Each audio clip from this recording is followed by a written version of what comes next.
Hello, and welcome to the Matsunoki Cafe. I'm Shiro, the owner, and I forgot to put on my glasses, so just give me a second. I'm gonna record this goddamn intro. Hello and welcome to the Matsunoki Cafe. I'm Shiro, the owner, not blind this time, thankfully.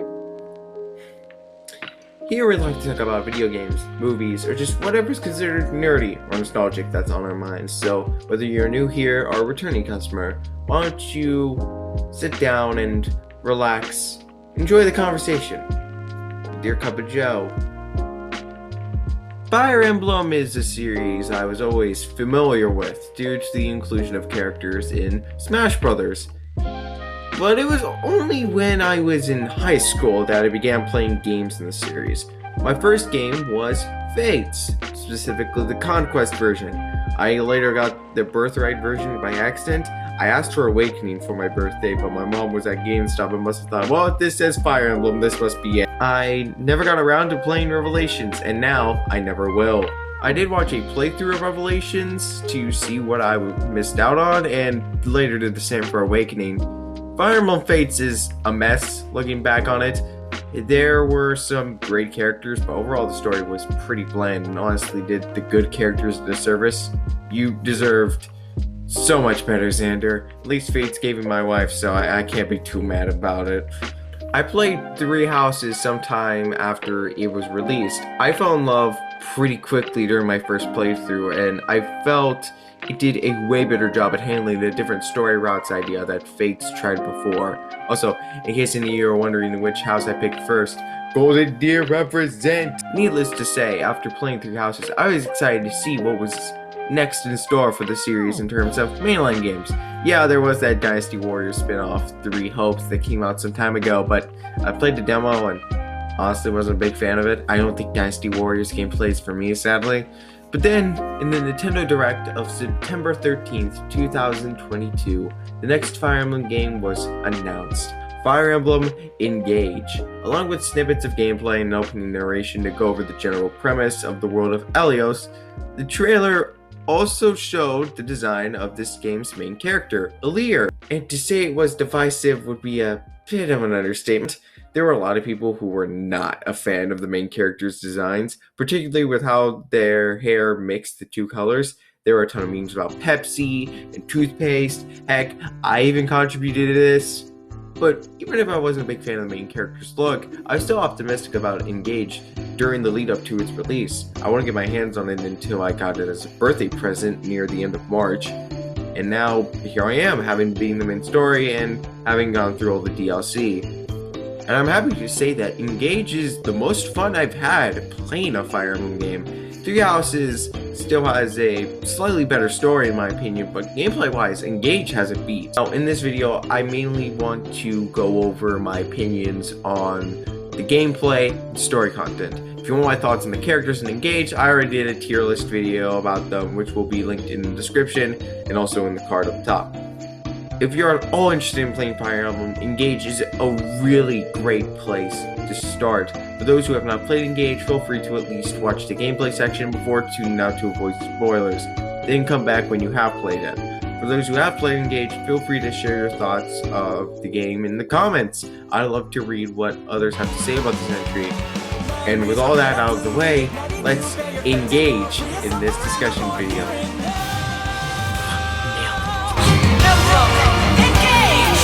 Like the heroes from the pages, like the stories of the ages. Bombs of hope unite us, shining on to guide us. Skies above embrace the beauty. The time is now for you and me.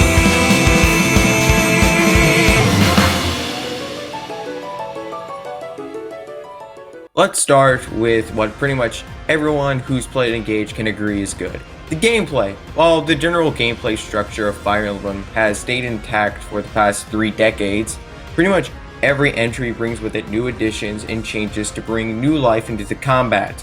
And Engage's additions and changes result in it having the best gameplay loop the series has seen yet. While it took some time in the early chapters to learn the ins and outs of all the new mechanics, which there are a lot of, I really got the hang of everything by the second half of my playthrough.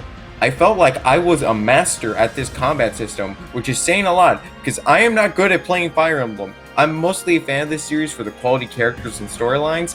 I do like this strategic gameplay, don't get me wrong, but goddamn, when Three Houses made me use all 10 of the brain cells I still had intact, it was never enough. That rewind time feature they've included in the past few games, those are for me. Those are for me to fix my dumbass decisions, like putting Dedu and Dimitri up in the front lines by themselves and thinking nothing bad's gonna happen. Oh fuck, the dude just got crit. Oh Jesus. The biggest addition to Engage's combat system is the namesake of the game, the Emblem Rings. The heroes from the past Fire Emblem games return as spirits tied to magical rings willing to bestow their powers onto the units equipped with the items. They don't hide the inclusion of past protagonists either. Martha's right there on the front of the box. The reason for bringing back older characters was that this was intended to be an anniversary title. Engage was originally planned to come out in 2020 to celebrate 30 years of Fire Emblem, but unfortunately got pushed back to early 2023 because of the pandemic. I honestly love the inclusion of Emblem Rings and past characters in general. I might not get all the references because I haven't played most of the games, but the references I did get put a smile on my face. Thankfully, Engage isn't heavily reliant on nostalgia. It's not a game like Sonic Forces where it doesn't have much going for it other than pointing at the screen being like, hey, you remember this place, right? Look at these guys, they're back, whoa! The callbacks to Fire Emblem's past only enhance a game that's already good enough to stand on its own 2 feet, which is a great thing. The best part about the Emblem Rings is that when a character builds enough of a bond with a particular emblem, they can spend SP to inherit skills from that ring.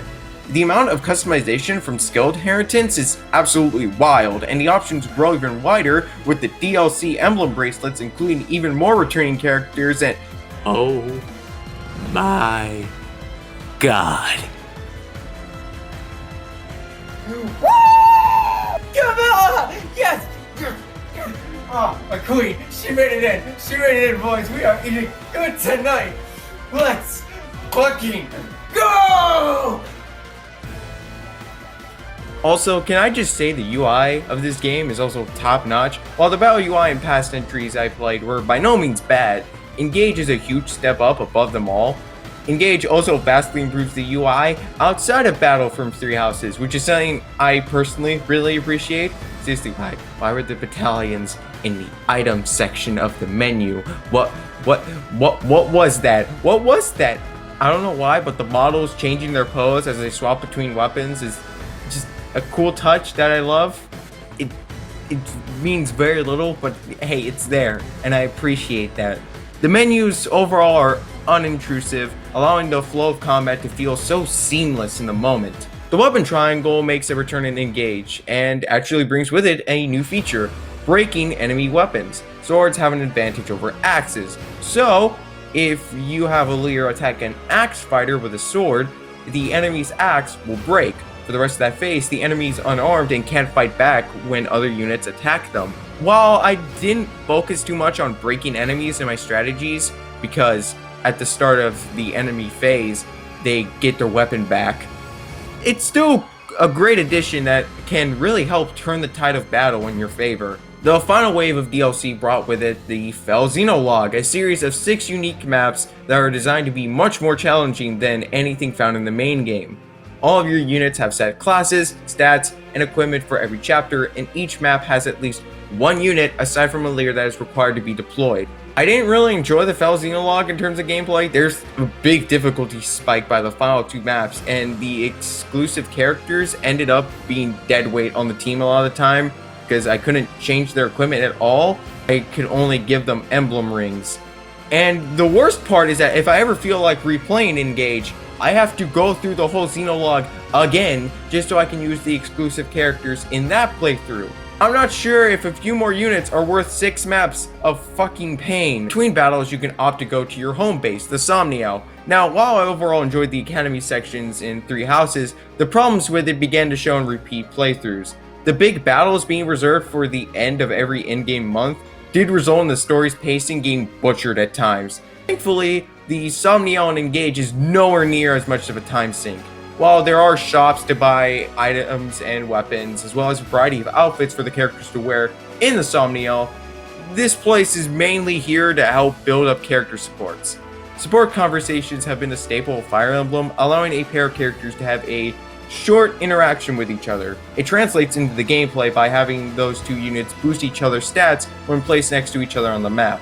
I went over my opinions on each individual character in my tier list video, but to summarize my thoughts on the whole cast, all around, it's a fun set of characters. Yes, pretty much all of them can be boiled down to one or two personality traits that are frequently reiterated in their dialogue, but honestly, I don't mind it at all. Common theme with Engage's cast is to not judge a book by its cover. Characters will fulfill a particular archetype only to twist it with a trait you won't expect that kind of character to have. One of my favorite characters from this game is Pandreo, a priest who's a total party animal. However, his howls and the raves he throws at his church don't undervalue his faith. He is good at his job, he just has a different way of expressing his beliefs. This idea is present within a lot of the playable units in this game, and it's what allows them to be all very charming in my eyes. A lot of these characters are pretty simple, but they're simple characters done well. The thing that does negatively affect the cast and make them harder to like for some is the game's narrative structure. Engage gives you access to all playable units in one playthrough, which is nice, but that also means most characters only get their introductory chapter to shine and then disappear from the main story after that point. By the end of the game, cutscenes only have Alir, Vale, and the 4 major lords present. Everyone else is relegated to just the supports. The siblings of the major lords do get more than one moment to shine, but only in their kingdom. Once we're done with Brodia, Allcrest just vanishes from the plot. It's kind of funny how that happens. Before anyone brings it up, yes, a lack of main story screen time for most of the cast is a problem a majority of Fire Emblem games have, and unfortunately can't be helped due to classic mode. Not that many characters can be plot important when the player could permanently lose a unit in a fight. TLDR, there are many fantastic characters in this game, which is why it's unfortunate that the pacing of this game's story doesn't give many of its characters time to breathe and show what they're all about. This leaves most of the cast's individual characterization within optional support conversations. Speaking of the story, let's talk more in depth about it. Overall, how does the narrative of Fire Emblem Engage hold up? For people who haven't played the game yet, this is the time to bounce, by the way. Save this video into your watch later playlist, and I'll see you here when you finish the game. If you looked at any reviews of Engage, a common complaint is how bland and generic the story is. And again, I do prefer the branching stories of Three Houses, but by no means is Engage's story bad. Similar to my opinion on the characters, they execute a simple story pretty well. Once the game's done introducing characters and starts focusing on Alir's arc, the plot really picks up. Chapter 22 was the high point for me story-wise. It was really firing on all cylinders during that section. But above all, the story is just fun to experience. And as long as I'm having fun, I can have an easier time overlooking the flaws of a story. I will say though, while the final boss itself was cool and the inclusion of previous final bosses was a nice touch, although I don't know why they used generic models when they could have had their actual looks, but I digress. Oh, and another thing, when I fought Sombrom, I accidentally killed him too fast. I broke the barrier the first time and then, killed him. So I didn't get to see the other waves of previous bosses. So, I guess I'm a god gamer, That's how it be sometimes. The lore dump before the battle about the Zero Emblem felt pretty shoehorned in at the last second. And the worst part is that I was hoping we would get an answer to what the Zero Emblem was in the Xenologue, but nope! It's not even mentioned once during that whole side story. I honestly have no clue why this was left as a mystery. It could have intentionally been left as an open thread to spark discussion.